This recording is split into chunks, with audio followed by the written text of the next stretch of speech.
요즘에 하도 임대차 3법 때문에 이제 부작용 얘기가 많이 나오니까 임대차 3법을 폐기하자는 얘기가 나오고 있습니다. 그래서 임대차 3법을 없애야지, 이거를 계속 가면 큰일 난다라는 얘기를 하시는데, 지금 없애는 것도 상당히 큰 문제가 있습니다. 무슨 소리냐? 보통 법이 생기고 나면 적용되는 시간이 좀 걸리는데, 그 적용되는 시간이 전 국민한테 다 똑같이 가는 게 아닙니다. 무슨 소리냐? 법이 바뀐 줄도 모르고 사는 사람도 많고, 반대로 법이 바뀐 거는 아는데 그 법이 폐기된 것도 모르는 사람도 많고, 그러니까 국민한테 법을 명확하게 이해시키는 게 쉽지가 않아요. 그래서 법이 쉽게 생겨서도 안 되지만 쉽게 없어져서도 안 됩니다. 그래서 다시 한 4개월 전으로 돌아가서 법을 없애는 수준으로 가면은 이게 또 골치 아파져요. 왜냐면 그 자체를 믿고, 법이 생긴 걸 믿고, 또 중간에 어떤 것들을 막 국민들은 막 행위를 하거든요. 근데 이 행위를 한 게 다시 또 법이 없어지면 또 어느 순간부터 또 소급 적용해서 없앨 거 아닙니까? 그러면 안 되잖아요. 그러니까 만약에 없앤다고 하더라도 내년 6월부터는 없어진다, 뭐 이런 식으로 또 어느 정도 여유 시간을 좀 줘야 되거든요. 그러면 또 시장이 또 난리 나는 거야.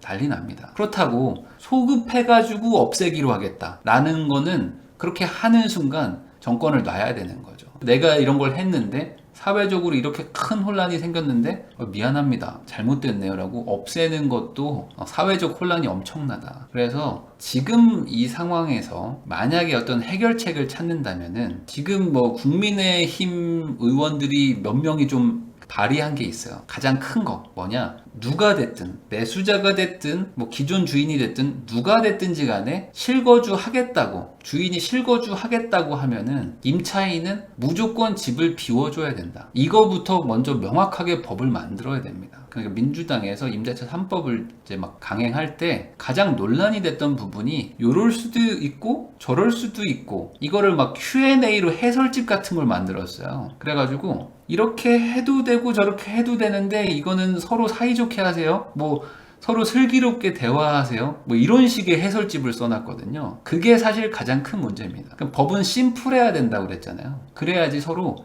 이견이 없어요. 그러니까 지금 만약에 이 부작용을 최소화하려고 한다면 계약갱신 청구권을 써도 된다, 써도 됩니다. 이건 어쩔 수 없어, 이미 했으니까. 대신에 그 계약갱신 청구권을 쓴다고 하더라도 계약 만기 2개월 전까지 임대인이, 신규 매수자든 기존 주인이든 임대인이 자기 직계 존비속을 실거주하게 한다면 무조건 집을 비워줘야 된다라고 법에 명시를 해줘야 됩니다. 이렇게 해야 우선은 부작용이 1차적으로 없어져요. 그 다음에 제가 생각하는 거는, 이미 이왕 이렇게 돼버린 거 법을 바꿔가지고 계약갱신 청구권은 뭐 내년 6월 말까지만 쓰는 걸로 하고, 전세는 3년까지 보장한다라고 법을 바꾸는 건 가능할 것 같습니다. 그러니까 내년 6월부터는 계약갱신 청구권 자체를 없애버리고 그냥 신규 계약에 한해서 3년까지 보장한다 라는 식으로 법을 심플하게 바꾸고, 계약갱신 청구권 써가지고 4년 사는 사람들은 뭐 어쩔 수 없이 사는 거고, 대신에 뭐 6월 말 기준으로 그때까지 좀 대비를 좀 해야 되니까, 그래서 3년 정도로 딱 해야 돼요. 실제로 우리나라에서 평균적으로 전세를 거주하는 그 기간이 한 3년 정도 됩니다. 그러니까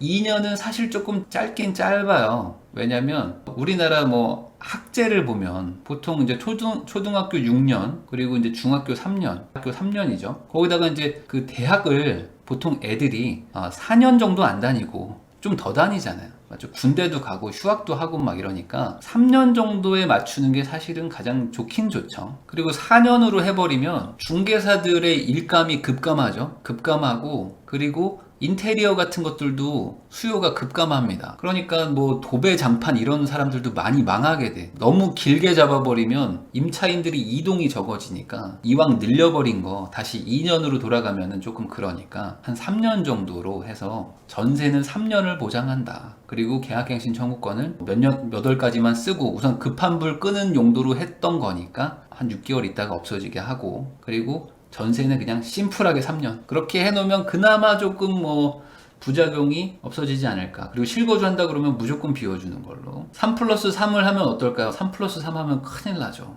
그러면은 거의 전세를 한 최소 6년은 살게 되기 때문에 신축 아파트 같은 거를 전세 주는 거를 거의 못할 겁니다. 왜냐면 내가 분양받았죠. 그리고 한 3, 4년 기다렸어.